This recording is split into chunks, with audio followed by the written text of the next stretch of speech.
Hello नमस्कार दोस्तों, मैं हूं आपका दोस्त आपका होस्ट शिवेंद्र चौहान। आप लोगों का स्वागत करता हूं इस सेशन के अंदर। दोस्तों, कुछ टेक्निकल इश्यूज के कारण सुबह वाली क्लास जो है वो थोड़ी सी डिले हो गई है और ये क्लास रिकॉर्डेड है क्योंकि उसी समय पे मैंने रिकॉर्डिंग की थी। ठीक है, तो चलिए दोस्तों इस सेशन को शुरू करते हैं। बट उसके पहले आप लोग मेरे साथ में SRC10 टेलीग्राम ग्रुप के ऊपर जुड़ सकते हो। क्लास की अपडेट पीपीटी PDF आपको वहां पे मिल जाती है। इसके अलावा रोज सुबह 8 बजे हिंदू एनालिसिस की क्लास, यानी कि ये क्लास मेरे द्वारा लाइव ली जाती है। आप यहाँ पर मेरे साथ में जुड़ सकते हो। और दोस्तों, अगर आप लोगों को अनअकैडमी के ऊपर सब्सक्रिप्शन लेना है, इससे हाई टाइम आप लोग ले सकते हो। अभी काफी सारे ऑफर जो है वो चल रहे हैं, जहां पर अगर आप लोग कोड यूज करोगे SRC10 तो आप लोगों को 10 नहीं बल्कि 20% तक का डिस्काउंट जो है वो मिलने वाला है। तो जाओ सब्सक्राइब करो, SRC10 कोड का प्रयोग करो, ताकि आप लोगों को मेरे द्वारा पर्सनली 1-on-1 मेंटरशिप मिले। आज हम लोग इन सारे टॉपिक्स के ऊपर चर्चा करने वाले हैं। मतलब ये सारे टॉपिक जो हैं वो आज हमारी क्लास के अंदर काफी ज्यादा इंपॉर्टेंट है। जहां पर सबसे इंपॉर्टेंट हम लोग एंटी डिफेक्शन लॉ और उसकी कमी के ऊपर बात करेंगे आफ्टर महाराष्ट्र क्राइसिस। और हम लोग बात करेंगे रुपए के डेप्रिसिएशन के ऊपर, अभी मणिपुर के अंदर लैंडस्लाइड देखने को मिल रहा है उसके ऊपर, और हम लोग एयर सुविधा के ऊपर बातचीत करने वाले हैं। सबसे पहले बात करते हैं एडिटोरियल के ऊपर कि एडिटोरियल के अंदर क्या खास है। Do not weaken the anti defection law. देखो यार, रिसेंटली क्या हुआ कि महाराष्ट्र के अंदर एक पॉलिटिकल क्राइसिस हम लोग को देखने को मिल रहा है। ये पॉलिटिकल क्राइसिस क्यों है, मतलब इस पॉलिटिकल क्राइसिस का थोड़ा बैकग्राउंड समझ लो कि यार ये पॉलिटिकल क्राइसिस है क्या हकीकत में। तो देखो, बात कुछ ऐसी है कि 2019 के अंदर इलेक्शन हुए थे महाराष्ट्र में। जब महाराष्ट्र में इलेक्शन हुए तो लगभग 288 वहां की सीट थी। 288 सीट थी, मतलब 144 इसकी आधी होगी और 145 सीट चाहिए होगी मेजोरिटी के लिए, 50% + 1। तो इतनी मेजोरिटी जो है वो एक पार्टी को चाहिए थी वहां पर इलेक्शन जीतने के लिए। अब हुआ कुछ ऐसा कि वहां पर जो इलेक्शन हुए उस इलेक्शन के अंदर 105 सीट मिली थी बीजेपी को, highest seat. Second highest seat मिली थी शिवसेना को। एंड शिवसेना जो है वो बीजेपी और इन दोनों के आपस में अलायंस हमेशा से रही थी, बट इस बार वो अलायंस जो है वो टूटती हुई दिखाई दी। साथ में कांग्रेस को 44 सीट मिली, एनसीपी को 54 सीट मिली और अदर्स को लगभग 29 सीट्स मिली। इस दौरान में शिवसेना और बीजेपी के बीच में गठबंधन बनने वाला था, पर शिवसेना ने इस पे बैक ऑफ कर लिया। शिवसेना का कहना यह था कि हम लोग 5 साल तक हमारा ही चीफ मिनिस्टर बनाएंगे। वहीं बीजेपी का कहना था कि 2.5 साल के लिए दोनों चीफ मिनिस्टर अपने अपने बना लेते हैं। उस समय पर शिवसेना ने इस बात को नहीं माना, जिसके बाद में शिवसेना ने जो गठबंधन बनाया था वो बीजेपी के साथ में ना बनाते हुए शिवसेना, कांग्रेस और नेशनल कांग्रेस पार्टी के बीच में बना। जिसके बाद 54 और 44, 98 + 56 आपको देखने को मिलेगा 14 154 सीटें जो है वो इन लोगों के पास में थी, ओवरऑल रूप से देखा जाए तो। अब ये जो 154 सीट थी, इसके बाद में इनकी 145 सीट तो पूरी हो गई, मतलब इनके पास में मेजोरिटी आ गई और इसके बाद में सरकार जो है वो उद्धव ठाकरे की बन चुकी थी। अब हुआ कुछ ऐसा कि शिवसेना के अंदर ही there is one person known as Eknath Shinde, जो कि रिसेंटली अभी चीफ मिनिस्टर की शपथ भी खाए हैं। इनका कहना यह था कि हमारे पास में मेजोरिटी है। अगर आप महाराष्ट्र के अंदर देखोगे तो महाराष्ट्र के अंदर लेजिस्लेटिव काउंसिल है। वो लेजिस्लेटिव काउंसिल के अंदर इलेक्शन हुए थे। उस इलेक्शन के अंदर जो सीटें थी लेजिस्लेटिव असेंबली से जो जानी थी, लेजिस्लेटिव असेंबली से चुन के जो लोग जाने थे, जो 1/3 लोग जाते हैं, उन 1/3 लोगों में से 6 सीट जानी थी स्वाभाविक रूप से शिवसेना की, क्योंकि उसकी सीट लगभग 56 है। पर जितने मेंबर गए वो केवल 5 थे, जिसका मतलब यह था कि कुछ लोगों ने यहां पर डिफेक्शन किया है। किसने किया है नहीं पता। फिर थोड़े समय बाद ये देखने को मिला कि एकनाथ शिंदे की अध्यक्षता के अंदर कुछ एमएलए जो हैं वो गुजरात चले गए। थोड़े समय बाद वही लोग जो है वो गुवाहाटी चले गए। थोड़े समय बाद वही लोग जो है वो गोवा चले गए, जिसके बाद में समझ में आ गया कि शिवसेना की एक बड़े एमएलए जो है वो जल्दी ही डिफेक्शन करने वाले हैं और हो सकता है कि शिवसेना की सरकार भी गिर जाए। बट इस दौरान में बात ये आती है कि एंटी डिफेक्शन लॉ का क्या, मतलब एंटी डिफेक्शन लॉ यहाँ पर क्यों रोल प्ले नहीं कर रहा। एंटी डिफेक्शन लॉ, उसके बारे में समझते हैं। एंटी डिफेक्शन लॉ क्या कहता है। एंटी डिफेक्शन लॉ एक ऐसा कानून है जिसे कहा जाता है आया राम गया राम। इसका मतलब क्या है कि अगर कोई भी व्यक्ति अपनी इच्छा के अनुसार एक पॉलिटिकल पार्टी को छोड़ता है और वो एमएलए, मतलब मैं एक एमएलए हूं या फिर मैं एक मेंबर ऑफ पार्लियामेंट हूं जो किसी पार्टी से चुना गया हूं, और उसके बाद में मैं एमएलए या एमपी बनने के बाद उस पॉलिटिकल पार्टी को छोड़ रहा हूं, तो ऐसी कंडीशन के अंदर मेरे को एमएलए और एमपी से भी डिस्क्वालीफाई कर दिया जाएगा। आपको लगेगा कि ऐसे कानून की क्या आवश्यकता है। ऐसे कानून की काफी ज्यादा आवश्यकता है स्टेबल गवर्नमेंट बनाने के लिए और साथ में पॉलिटिकल करप्शन को कम करने के लिए। ऐसा क्यों, समझना। मान लो किसी राज्य के अंदर 100 सीटें हैं और दो पॉलिटिकल पार्टी है ए और बी। बी को 55 सीटें मिली, ए को 45 सीटें मिली। 55 सीटों के साथ में बी ने अगर ये इलेक्शन जीता और उसके बाद में अपनी सरकार बनाई, फिर ए ने क्या किया, लगभग 6 एमएलए को पैसे खिला दिए, पॉलिटिकल करप्शन। और जब 6 एमएलए को यहां पर पैसे खिलाए गए पार्टी बी के द्वारा, पार्टी ए के द्वारा, तो 6 एमएलए ए पार्टी के अंदर आ गए। मान लो कि ये 51 हो गए और ये 49 हो गए, तो ए पार्टी ने अपनी सरकार बना ली। अब ए पार्टी की सरकार बन गई है साहब।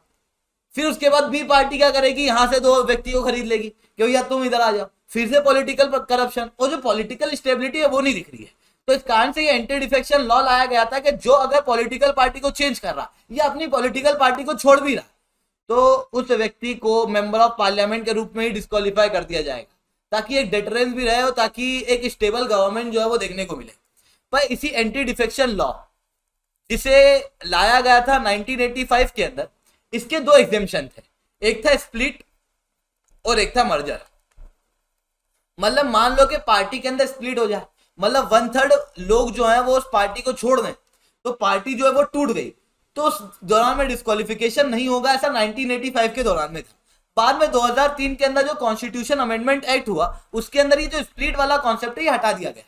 और आज जो एग्जेम्पशन है डेट इज द मर्जर, मतलब एक पॉलिटिकल पार्टी किसी और पार्टी के अंदर मर्ज कर दिया, और ऐसी कंडीशन के अंदर लगभग 2/3 एमएलए जो हैं वो उस पार्टी को छोड़ने चाहिए। मतलब शिवसेना के अंदर से जो एमएलए हैं जो शिवसेना को छोड़ें और डिस्क्वालीफाई ना हो, वो मिनिमम 2/3 चाहिए, 2/3 चाहिए।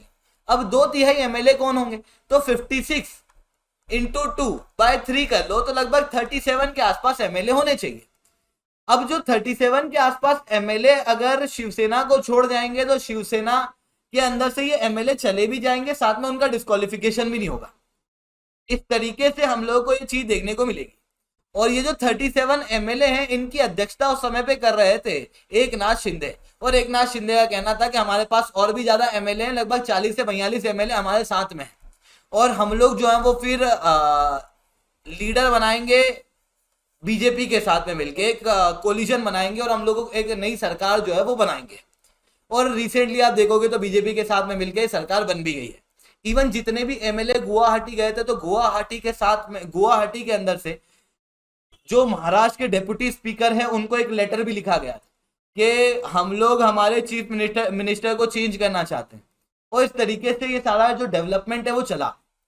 अब इस दौरान में क्या हुआ कि बात ये आई कि भैया एंटी डिफेक्शन लॉ लगेगा या नहीं लगेगा, उसके लिए कोई डिसीजन ले सकता है तो वो है प्रिसाइडिंग ऑफिसर। और अभी एमएलए, अभी अगर हम लोग महाराष्ट्र असेंबली की बात करें तो वहां पर डेप्यूटी स्पीकर है, वहां पर स्पीकर का हाउस जो है वो अभी खाली है। तो जब डेप्यूटी स्पीकर है, तो ये डेप्यूटी स्पीकर है नेशनल कांग्रेस पार्टी से।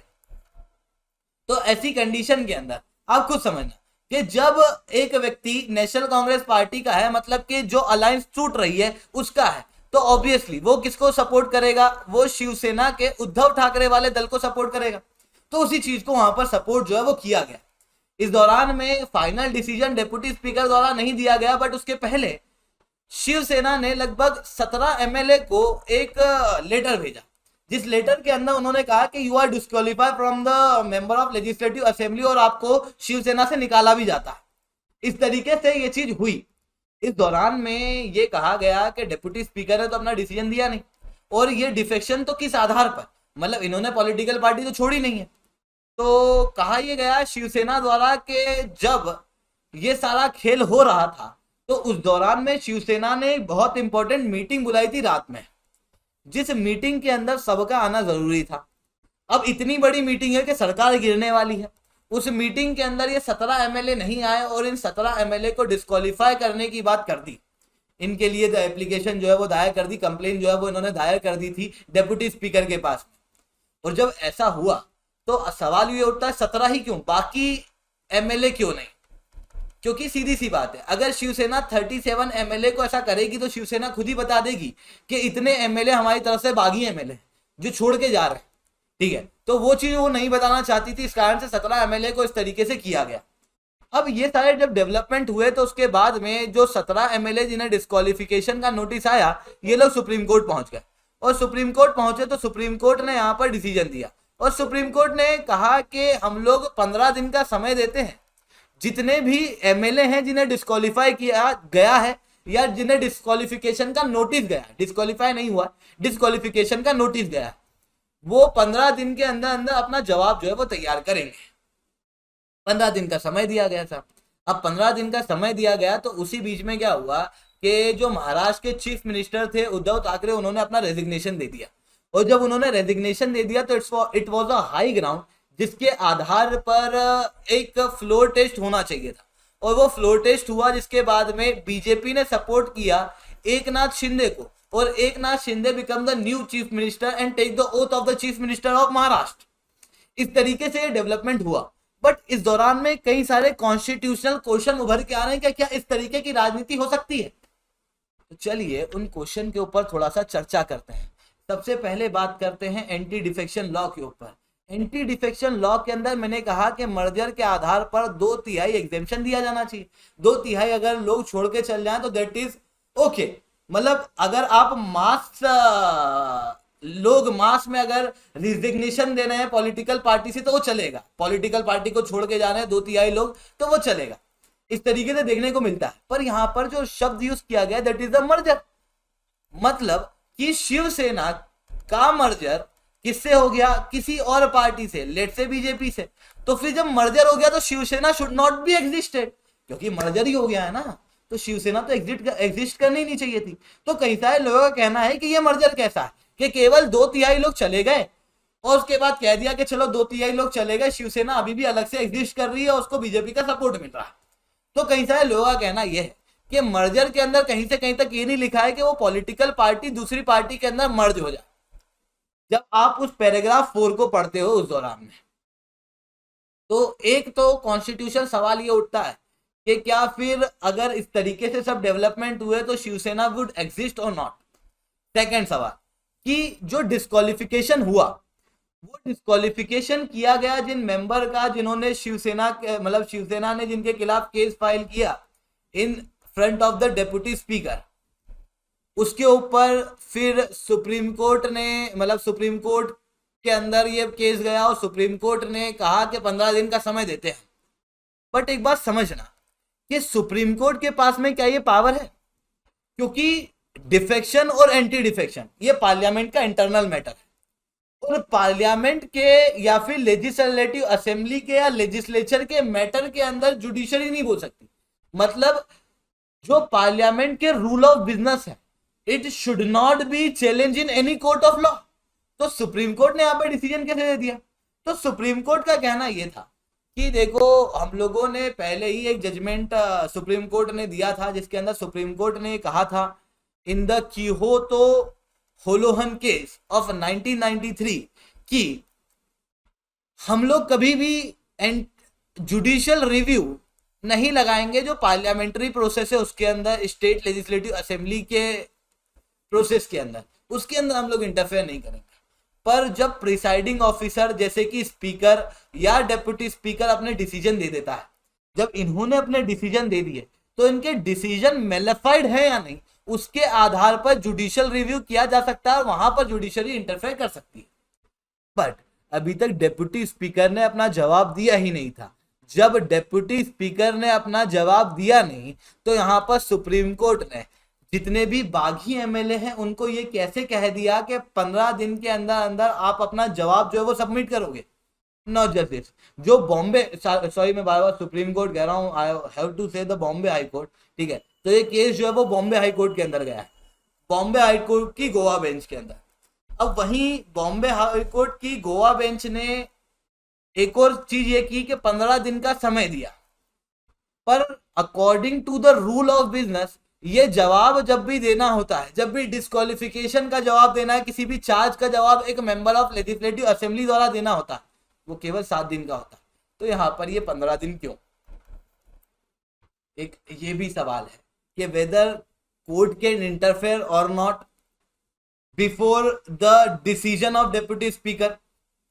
और दूसरा कि 15 दिन का समय कैसे, मतलब जितना समय निर्धारित है उससे ज्यादा समय कैसे दिया गया रिप्लाई के लिए।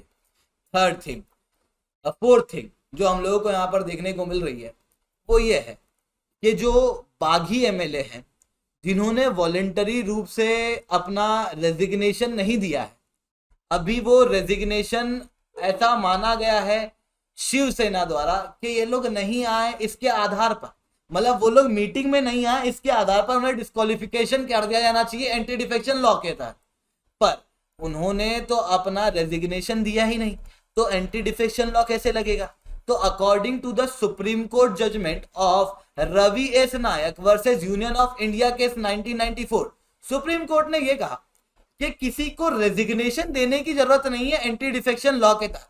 अगर किसी की हरकत, किसी एमएलए, किसी मेंबर ऑफ पार्लियामेंट की हरकत ऐसी दिखती है कि he has join another political party without giving a resignation, तो भी उसे डिस्क्वालीफाई किया जा सकता है।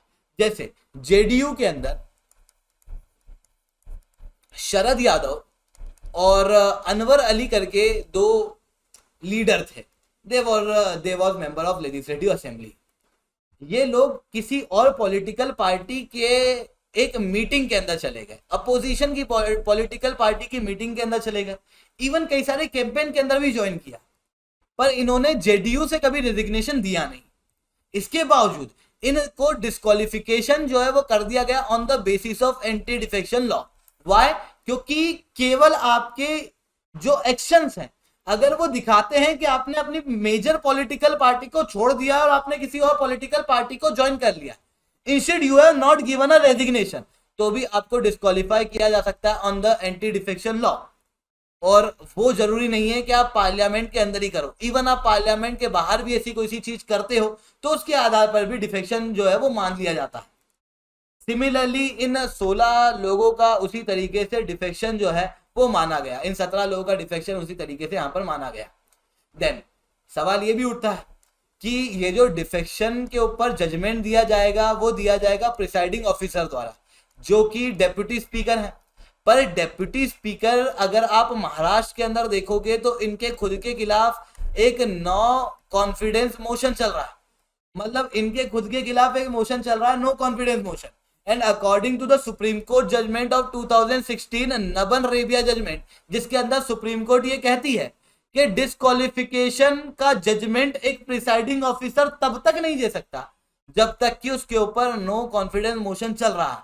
जैसे ही नो कॉन्फिडेंस मोशन डिस्पोज हो जाता है उसके बाद ही वो एंटी डिफेक्शन लॉ के ऊपर जजमेंट दे सकता है। इसके पीछे क्या राशनल है? राशनल बहुत ही सिंपल है कि अगर किसी स्पीकर के खिलाफ anti defection law no confidence motion चल रहा है तो उसको अपनी कुर्सी बचाना है, इस बीच में वो उन एमएलए को डिस्क्वालीफाई कर सकता है जो उसके खिलाफ वोट कर सकते हैं। इस कारण से स्पीकर या डेप्यूटी स्पीकर के खिलाफ अगर नो कॉन्फिडेंस मोशन है तो वो लोग अपना डिसीजन नहीं दे सकते, मतलब यहाँ पर इनके द्वारा डिसीजन जो है वो नहीं दिया जा सकता था। तो वो सारी चीजें जो है वो हम लोगों को देखने को मिल रही है, मतलब कई सारे कॉन्स्टिट्यूशनल मैंडेट जो हैं वो यहाँ पर हम लोगों को वायलेट होते हुए दिखे हैं। ऐसा इस एडिटोरियल के अंदर एनालाइज किया गया है। देन टेक्स्ट एंड कॉन्टेक्स्ट के ऊपर बात करते हैं। टेक्स्ट एंड कॉन्टेक्स्ट के अंदर क्या खास है? Free fall of the rupee, रुपए का लगातार फ्री फॉल होना, ये क्या है? देखो रिसेंटली क्या हुआ है कि इंडियन रूपी जो है वो बहुत तेजी से गिर रहा है और वापस से अभी तक का लोवेस्ट स्कोर के ऊपर चला गया। पहले 78 पॉइंट कुछ था, अब 79.05 रुपीज है $1 के ऊपर। कई सारे एक्सपर्ट का ये मानना है कि भारत के अंदर जो रुपया है वो डॉलर के मुकाबले 80 रुपए से ज्यादा के बेंचमार्क को क्रॉस कर जाएगा। आईएमएफ का कहना यह है कि भारत का रुपया जो है वो डॉलर के मुकाबले 94 तक के बेंचमार्क को क्रॉस कर जाएगा। पर भारत के अंदर ये रुपया लगातार डिटीरिएट क्यों हो रहा है? रुपये के साथ में भारत के अंदर लगातार फॉरेक्स रिजर्व कम हो रहे हैं। भारत के फॉरेक्स रिजर्व $600 बिलियन से नीचे आ गए। 3 सितंबर 2021 के बाद से लगभग $50 बिलियन तक का जो फॉरेक्स रिजर्व है वो खत्म हो चुका है, कम हो चुका है। $50 बिलियन तक का फॉरेक्स रिजर्व भारत के अंदर से जा चुका है। फॉरेक्स रिजर्व भारत के लगातार कम हो रहा है। ये फॉरेक्स रिजर्व के कम होने का एक कारण ये भी है कि इंडिया के रुपये की ही वैल्यू नहीं बढ़ रही है, घट रही है, बल्कि यूरो, युआन जैसी बड़ी बड़ी करेंसियों के भी वैल्यू जो है वो घटती हुई दिखाई दे रही है। जब ये सारी चीजें हो रही हैं तो उस दौरान में क्या हो रहा है, जैसे भारत का फॉरेक्स रिजर्व आप कहते हो, तो भारत के फॉरेक्स रिजर्व के अंदर केवल डॉलर नहीं है, यूरो भी है, युआन भी है, श्रीलंका की करेंसी भी है, पाकिस्तान की करेंसी, मतलब अलग अलग करेंसी का एक मेल जोल है। अब डॉलर के अलावा जितनी भी करेंसी है उनकी वैल्यू कम हो रही है और उनकी वैल्यू कैलकुलेट की जाती है डॉलर के अंदर। तो मान लो कि आज इंडिया के पास में 100 यूरो थे और 100 यूरो $50 के बराबर थे, क्योंकि 2 यूरो की प्राइस $1 के बराबर थी। कल क्या हुआ कि डॉलर मजबूत हो गया यूरो के मुकाबले, तो अब यूरो जो है वो और कमजोर पड़ गया, मतलब 4 यूरो हो गए $1 के मुकाबले। तो यहां पर आपको क्या दिखेगा, है तो 100 यूरो पर $25 दिख रहे हैं। तो इस तरीके से क्या हो रहा है कि भारत का फॉरेक्स रिजर्व थोड़ा सा कम होता हुआ कुछ इन कारणों से भी दिखाई दे रहा है, तो कुछ इंटरनल कारणों के वजह से भी दिखाई दे रहा है। तो एक एक करके अंडरस्टैंड करते हैं कि भारत के रुपए की वैल्यू क्यों कम हो रही है, जिसकी वजह से फॉरेक्स रिजर्व भी कम होता हुआ क्यों दिख रहा है।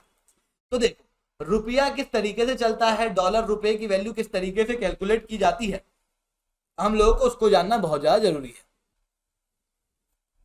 बात कुछ ऐसी है कि जब मैं बात करता हूं रिजर्व की और मैं बात करता हूं डॉलर और रुपए की, तो इनकी वैल्यू किस तरीके से डिसाइड होती है। वैल्यू डिसाइड होती है डिमांड और सप्लाई पे। मतलब जिस चीज की सप्लाई ज्यादा है, मान लो ये पेन है, पेन की सप्लाई ज्यादा है तो पेन के दाम घटेंगे। पेन की डिमांड ज्यादा है तो प्राइस क्या होगी, अपने आप बढ़ेगी। अब जैसे कोई व्यक्ति है जिसने इंडिया के अंदर निवेश किया हुआ, ठीक है, कोई इंडिया के अंदर व्यक्ति है जिसने इंडिया के अंदर निवेश किया हुआ है, अब वो क्या कर रहा है, इंडिया से अपने निवेश को निकाल रहा है। तो उसने डॉलर ले लिया, उसके पास में डॉलर था, उसके पास में भारत का रुपया था, मतलब भारत के शेयर मार्केट के अंदर किसी फॉरेन के व्यक्ति ने क्या किया हुआ, निवेश किया हुआ है शेयर मार्केट में, मान लो। अब उसे शेयर मार्केट से अपने पैसे निकाले, पैसा निकला रुपये के अंदर और रुपये को उसने कन्वर्ट कराया डॉलर में और डॉलर वो लेके चला गया। तो क्या हुआ, रुपया जब डॉलर में कन्वर्ट हुआ तो उसने क्या किया, रुपया दे दिया, मतलब रुपये की क्या कर दी उसने, सप्लाई बढ़ा दी। सप्लाई बढ़ी मतलब रुपये की वैल्यू क्या हो गई, कम हो गई। और उसने डॉलर लिया, मतलब डॉलर की डिमांड क्रिएट की, तो डॉलर की वैल्यू क्या हो जाएगी, बढ़ जाएगी। इस तरीके का कॉन्सेप्ट जो है वो हम लोगों को दिखाई पड़ता है फॉरेक्स रिजर्व को, मतलब डॉलर और रुपए की वैल्यू को लेके। अभी रिसेंटली क्या हो रहा है, रिसेंटली ये हो रहा है कि अमेरिका के अंदर इन्फ्लेशन बहुत ज्यादा था, और जब अमेरिका के अंदर इन्फ्लेशन बहुत ज्यादा था ना, तो ऐसी कंडीशन के अंदर क्या हुआ कि जो यूनाइटेड स्टेट्स ऑफ अमेरिका है उसके अंदर डॉलर को मजबूत किया गया। जैसे भारत के अंदर इन्फ्लेशन था तो हम लोगों ने इंटरेस्ट रेट को बढ़ा दिया ताकि रुपया मजबूत हो जाए, मतलब उसी तरीके से क्या किया, अमेरिका ने इंटरेस्ट रेट को बढ़ाया और डॉलर की वैल्यू थोड़ी स्वाभाविक रूप से बढ़ी। स्वाभाविक रूप से बढ़ी तो उसकी वजह से क्या हुआ कि जितने भी इन्वेस्टर हैं उनका बेनिफिट डेवलपिंग इकोनॉमी में ना होते हुए डॉलर वाली यानी कि अमेरिका की इकोनॉमी में होने लगा, जिसके कारण से इन्वेस्टर जो है वो इंडिया जैसे इमर्जिंग इकोनॉमी से अपना पैसा निकाल लिए।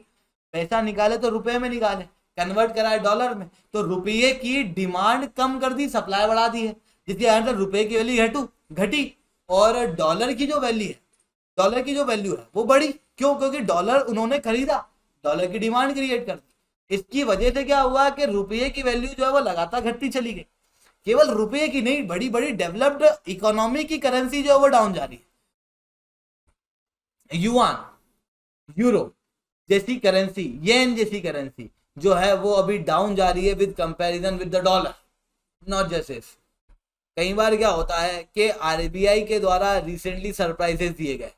पहले 40 बेसिस पॉइंट से इन्फ्लेशन रेट को बढ़ाया गया, बाद में 50 बेसिस पॉइंट से बढ़ाया गया रेपो रेट को, और जब रेपो रेट इन दोनों रेट से बढ़े तो 4.9% पे रेपो रेट आ गया।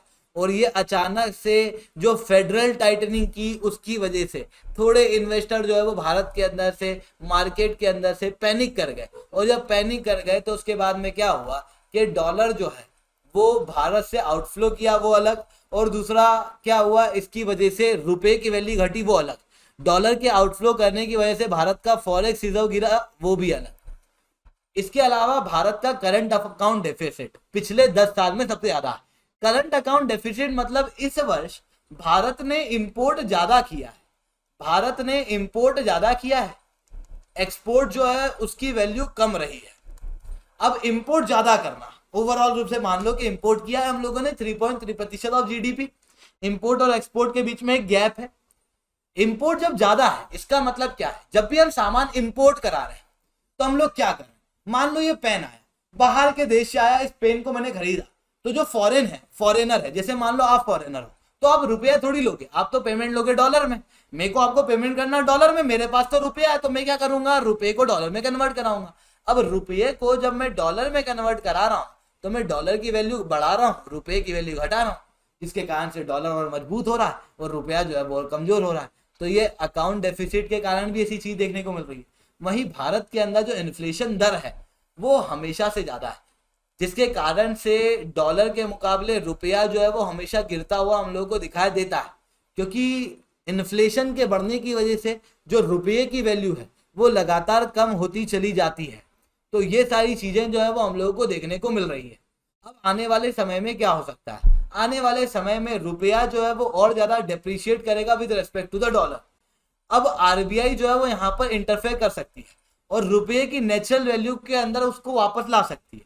आरबीआई को क्या करना है, आरबीआई को करना है डॉलर देना है, रुपया लेना है। अगर आरबीआई डॉलर लोगों को देगी तो मार्केट के अंदर डॉलर का सप्लाई बढ़ जाएगा और रुपया जो है वो अगर आरबीआई लेगी तो उसकी वजह से क्या होगा, रुपये की डिमांड बढ़ जाएगी, जिसके कारण से रुपये की वैल्यू डॉलर के मुकाबले बढ़ने लगेगी और रुपया जो है वो वापस से ठीक हो सकता है, बट उस लेवल पे डॉलर को आरबीआई को छोड़ना पड़ेगा। तो वो सारी चीजें जो है वो हम लोगों को दिखाई दे रही है। इसके अलावा बात करते हैं जीएस1 के अंदर क्या खास है। जीएस1 के अंदर रिसेंटली ये देखने को मिला है कि हम लोगों को लैंडस्लाइड देखने को मिल रही है रिसेंटली मणिपुर के क्षेत्रों के अंदर।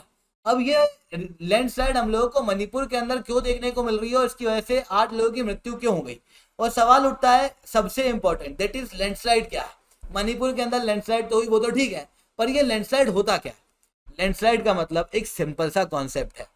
इसके अंदर क्या होता है कि जब भी कभी ढेर सारी मात्रा में अगर किसी पहाड़ से मिट्टी नीचे गिरने लगे पूरी भारी मात्रा में, तो उसे लैंडस्लाइड कहा जाता है। ये पीछे देखो, ये जो पहाड़ है इसकी मिट्टी जो है वो नीचे आ गई है, this kind of a landslide, पूरी लैंड जो है वो स्लाइड कर गई है। ये लैंडस्लाइड अपने आप में क्या हो जाता है, एक मास मूवमेंट हो जाता है। मास मूवमेंट इरोजन नहीं होता, मतलब मास मूवमेंट और इरोजन के अंदर कोई अंतर है क्या? जी हाँ बिल्कुल है। देखो इस दुनिया के अंदर किसी भी चीज का मोशन दो रूप से होता है अकॉर्डिंग टू द ज्योग्राफी और फिजिक्स के अनुसार एक ही रूप से, that is because of the gradient. Gradient का मतलब क्या है, दो चीजों का डिफरेंस। दुनिया के अंदर किसी भी चीज का मोशन कराना आपको डिफरेंस देना पड़ेगा। आपको करंट का मोशन कराना आपको पोटेंशियल डिफरेंस देना पड़ेगा। अगर आपको हीट का ट्रांसफर कराना आपको टेम्परेचर डिफरेंस देना पड़ेगा। अगर आपको विंड का ट्रांसफर कराना आपको प्रेशर डिफरेंस देना पड़ेगा। मेरी बात समझ रहे हो? अगर आपको एक शहर से दूसरे शहर के अंदर जाना है तो दो शहरों में डिफरेंस होना चाहिए, मतलब किसी और शहर के अंदर ज्यादा अपॉर्चुनिटी, ज्यादा जॉब, ज्यादा एजुकेशन की फैसिलिटी, वो सब होना चाहिए, या फिर कोई रिलीजियस फैक्टर होना चाहिए, पुश और पुल फैक्टर जो बताते हैं देयर इज अ डिफरेंस, और उन डिफरेंस के कारण ही there is a motion of human. इस तरीके से चीजें जो है वो दिखती हैं, मतलब डिफरेंस के कारण ही मोशन होता है। अब फिजिक्स की टर्म में देखें तो जब कोई सी चीज ऊपर से नीचे आती है तो वो हाइट के डिफरेंस के कारण आती है। जैसे अब पानी का मोशन कराना चाहे तो पानी का मोशन कराने के लिए आपको हाइट का डिफरेंस देना पड़ेगा, दैट इज द ग्रेडियंट। पर ज्योग्राफी की टर्म्स में ये ग्रेडियंट नहीं, इसे कंसिडर किया जाता है ओनली अ ग्रेविटी, के ग्रेविटी की वजह से हो रहा है। और ग्रेडियंट की वजह से जो होता है उसे इरोजन कहते हैं, और ग्रेविटी की वजह से जो होता है उसे मास मूवमेंट कहते हैं। थोड़ा सा कंफ्यूज हो, let me clear this thing. Gradient की वजह से जो किसी पार्टिकल का मोशन होता है वो होता है विंड के कारण। विंड ग्रेडियंट की वजह से चलती है और विंड जो है वो एक एजेंट है। ग्रेडियंट की वजह से विंड चल रही है और वहां पर एक एजेंट है विंड। विंड जो है वो एजेंट है जो क्या करेगी, पार्टिकल को लेके जाएगी। मतलब डिफरेंस के साथ में, ग्रेडियंट के साथ में अगर एजेंट होगा तो वो फिर क्या होगा, इरोजन होगा।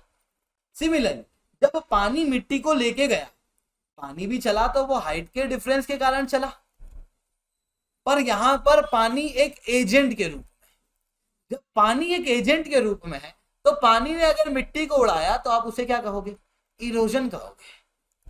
पर जब कई सारी मिट्टी पहाड़ के ऊपर रखी हुई है, पहाड़ के ऊपर ऑब्वियसली बात है पहाड़ के आसपास मिट्टी होती है ना, पहाड़ पे जाते हो तो ऐसा थोड़ी है कि बिल्कुल कोड दिख गया आपको, डायरेक्ट क्रश दिख गया, ऐसा नहीं होता ना, वहां पर कई सारे पत्थर वगैरह, डेब्रिस वगैरह वो सब रहते हैं। अब धीरे धीरे करके ग्रेविटी के कारण ये जो पार्टिकल है ये नीचे आने लगते हैं। जैसे आपने कई बार देखा होगा ना कि ये पहाड़ है, इसके ऊपर एक दीवार बनी हुई है और कुछ सालों के अंदर ये दीवार अपने आप टूट गई और मिट्टी जो है वो इधर की तरफ आने लगी है। कई बार आपने ऐसा भी देखा होगा कि ऐसे स्लोपी रीजन के अंदर जो पोल होते हैं वो टेढ़े हो जाते हैं, जो बिजली के पोल होते हैं ना वो थोड़े टेढ़े हो जाते हैं। क्यों? क्योंकि नीचे की मिट्टी जो है वो ग्रेविटी के कारण थोड़ा थोड़ा मोशन कर रही है। अब यहाँ पर केवल ग्रेविटी है, हाइट का डिफरेंस है, मतलब केवल एक ग्रेडियंट है, पर कोई एजेंट आपको दिखाई दे रहा है क्या? कोई एजेंट नहीं है। तो ऐसी चीज को कहा जाता है मास के अंदर मूवमेंट होना, मास मूवमेंट होना। और ये जो मास मूवमेंट होता है, ये मास मूवमेंट स्लो भी होता है, रैपिड भी होता है। और एक जो रैपिड प्रकार का मास मूवमेंट होता है वही होता है लैंडस्लाइड। अब ये लैंडस्लाइड होने के कारण क्या क्या है, थोड़ा सा उसको समझो कि जब मैं लैंडस्लाइड होने के कारण की बात कर रहा हूँ तो इसका मतलब बहुत ही सिंपल, बहुत ही साधारण है कि इसके कुछ जियोलॉजिकल कारण होते हैं। ढेर सारी मिट्टी पहाड़ से नीचे आ गई, क्यों आई होगी? वो जो मिट्टी उस पहाड़ के ऊपर रखी हुई है, तो उस पहाड़ और मिट्टी के बीच का जो एक फोर्स है, एक अटैचमेंट होता है। कोई भी पार्टिकल, जैसे मैंने पेन इसके ऊपर रखा हुआ है तो देयर इज कुछ अटैचमेंट है यहाँ पर। अगर मेरे को डिटेच करना तो मेरे को एक फोर्स देना पड़ेगा और वो फोर्स इतना हो कि ये डिटेचमेंट को यहाँ से तोड़ सके। मेरे को उठाना है तो मेरे को एक फोर्स देना पड़ेगा इतना कि वो ये डिटेच कर दे, ठीक है। अब अगर कोई जमीन और मिट्टी के बीच में जो फोर्स है जो दोनों को बांध के रखा है, वो फोर्स ही बहुत कम है, तो आसानी से क्या होगा, पार्टिकल जो है वो नीचे आने लगेगा। दूसरा, there is a geomorphic region, there is a morphic region कि किसी मिट्टी की या कहूं किसी जमीन की कैपेसिटी किसी मिट्टी को होल्ड करने की कम हो गई है। मतलब किसी जगह पे बहुत ज्यादा डिफोरेस्टेशन हुआ है जिसके कारण से मिट्टी अब ढीली पड़ गई है। क्योंकि अगर फॉरेस्ट होते तो उनकी जड़ होती, जड़ जो होती वो मिट्टी को पकड़ के रखती, तो फिर मिट्टी का मोशन नहीं होता। पर डिफोरेस्टेशन के कारण, डेजर्टिफिकेशन के कारण, ऐसे कई सारे कारणों के कारण मिट्टी की एक स्वाभाविक सी हैबिट हो गई कि वो अब नीचे फिसलेगी। जमीन की जो कैपेसिटी है उस मिट्टी को होल्ड करने की, अगर वो कम हो जाती है तो कई बार हम लोगों को भारी बारिश के दौरान में लैंडस्लाइड देखने को मिलती है। थर्ड चीज इज द ह्यूमन रीजन। हमारे एग्रीकल्चर करने के कारण, जब भी एग्रीकल्चर करते हैं, जैसे मान लो प्याज की खेती कर दी, प्याज जमीन के अंदर उगाया, उसके बाद में प्याज को जब निकाला तो उसे खींच खींच के निकाला। आपको नहीं लगता कि उसकी जो टॉप लेयर है मिट्टी की वो ढीली पड़ जाएगी और जब भी बारिश आएगी तो वो पहाड़ के ऊपर से मास रूप में नीचे आएगी, जिसके कारण से लैंडस्लाइड के किस्से देखने को मिल सकते हैं। पहाड़ों के अंदर डायनामाइट का प्रयोग करना। अब आप इमेजिन करना कि यहाँ पर ऐसा पहाड़ है और यहाँ पर मैं डायनामाइट का प्रयोग कर रहा हूँ अपने प्रोजेक्ट के लिए। जैसे ही मैंने डायनामाइट का प्रयोग करा, कार्टूनों के अंदर आपने देखा होगा कि मिट्टी हल्की सी उछल जाती है दूसरी जगहों की, तो यहाँ पर वो मिट्टी जो है वो ढीली पड़ जाएगी और जैसे ही तेज बारिश होगी उस पानी के साथ में ढेर सारी मिट्टी नीचे आएगी और वो हम लोगों को लैंडस्लाइड के रूप में देखने को मिलेगी। तो इस तरीके से हम लोगों को ये लैंडस्लाइड जो है वो दिखाई देती है, ठीक है। तो ये बात आपको होप समझ में आई होगी, ठीक है। कौन कौन से रीजन के अंदर भारत के अंदर लैंडस्लाइड दिखेगी? ऑब्वियसली पहाड़ी रीजन। अब पहाड़ी रीजन के अंदर आप हिमालय पे चल जाओ या आप वेस्टर्न घाट पे चल जाओ, आप सब हिमालय टेरन जिसके अंदर आपको नॉर्थ ईस्ट दिख रहे हैं वो भी क्या है, पहाड़ी क्षेत्र है। आप नीलगिरी के अंदर चले जाओ, तमिलनाडु और कोंकण वाले रीजन के अंदर, तो वहां पर भी क्या है, लैंडस्लाइड है। जहां पर पहाड़ है वहां पर लैंडस्लाइड है, ठीक है। इसके अलावा बात करते हैं GS2 के ऊपर कि GS2 के अंदर क्या खास है। GS2 के अंदर खास है कि एयर सुविधा के फॉर्म ट्रेवल के लिए विड्रॉ कर देने चाहिए, ऐसा एक एप्लीकेशन दिया गया है भारत के द्वारा, भारत के अंदर कई सारी अथॉरिटी द्वारा सिविल एविएशन मिनिस्टर को। Civil aviation minister Jyotiraditya Scindia, इनको एक लेटर लिखा गया बाय FHNRA, यानी कि हॉस्पिटलिटी के लिए जो एक बहुत बड़ी संस्थान है उसके द्वारा। इवन कई सारी ट्रैवल टूरिज्म की जो संस्था है उनके द्वारा ज्योतिरादित्य सिंधिया को एक लेटर लिखा गया। ये लेटर किस लिए था? क्या होता है, भारत के अंदर कोई भी फॉरेनर अगर आता है एयरपोर्ट पे और उसके बाद में उसको भारत से बाहर जाना है या फिर बाहर से भारत में आना है, तो उसको क्या करना होता है, एयर सुविधा पोर्टल के ऊपर एक रजिस्ट्रेशन करना होता है। उस रजिस्ट्रेशन के अंदर उसको सेल्फ डिक्लेयर करना होता है कि मेरा कोविड-19 का वैक्सीनेशन 2 हो चुके हैं, 1 हो चुके हैं, 3 हो चुके हैं। ये सारी चीजें उसको पहले से करनी पड़ती है। अब आप समझना कि जो भी फॉरेनर है वो फॉरेनर के वो भारत के नियमों के बारे में बहुत नहीं पता, तो ऐसी कंडीशन के अंदर वो आगाह नहीं होगा, उसको पता नहीं होगा कि भारत के अंदर इस तरीके का भी कोई नियम है, तो वो पहले से ये सारी चीजें करवा के नहीं आएगा। जब वो पहली से ऐसी चीजें करा के नहीं आएगा, अपने आप को ही महसूस करना हो किसी फॉरेन देश के अंदर जा रहे हो, आपको नियम नहीं पता है, तो आप सीधी सी बात है ना ऐसी चीज नहीं कर पाओगे।